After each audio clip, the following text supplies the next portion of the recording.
Hello guys, nongeye kuguha ikaze urahema kudukurikira kuri gatanu. Iyi YouTube channel ibagezaho amakuru y'ibintu byo ku isi hose, amakuru y'ibyamamare n'ibyabaye byinshi bitandukanye. Icyo usabwa ni gukora subscribe, gukora ku kazogera kugira ngo tujye tubona igihe cyose twashizeho byumvikana. Kuri uyu munsi twazaniye telefone mwaze mudusa twa Tesla Model Pi. Ni telefone itangaje ubu ngubu muri aka ni telefone iri hejuru y'izindi, ko irarenze cyane, irenze za iPhone ziri gusohoka. Iyi telefone ituruka mu ruganda rwa Tesla rw'umugabo witwa Elon Musk. Niwe mure wa mbere uriho kuri iyi si, afite biliyoni 300 z'amadolari y'Amerika.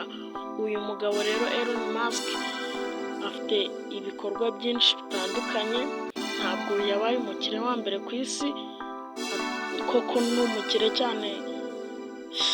Ni ibintu byinshi cyane, ibyo SpaceX, murazizi, PayPal niye, TikTok nayo amaze iminsi ayiguze, na Twitter yahise yita X nayo yarayiguze. Reka dukomeze tugaruke kuri iyi telefone yacu yitwa Tesla Model Pi. Tesla Model Pi ni telefone nziza cyane, kuko iyi telefone ifite ububiko ibyo twakwita nka storage ya gigabyte 1000. uri kumva ko wayibikaho ibintu byinshi cyane, niyo washiramo filime ntiyazapfa gupfa yuzuye. Iyi telefone agashya kayo ukuntu noneho yo irenze,